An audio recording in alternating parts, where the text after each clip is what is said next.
बिस्मिल्लाहिर्रहमानिर्रहीम। अस्सलाम वालेकुम नाज़रीन। रावी न्यूज़ HD के साथ मैं हूं मोहम्मद रिजवान आजिज़।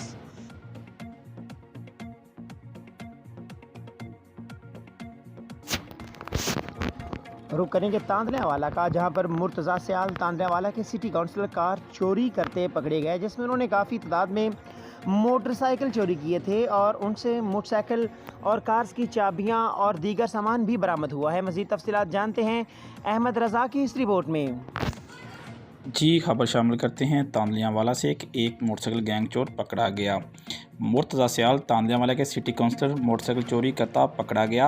अलॉयड अस्पताल फैसलाबाद से मोटरसाइकिल चोरी करता पकड़ा गया तो सिक्योरिटी एहलकारों ने पकड़कर पुलिस की हिरासत में दे दिया। ये तांदलियावाला मुरादाबाद का रहायशी है और सरवर कॉलोनी से काउंसलर मुंतखब हुआ था।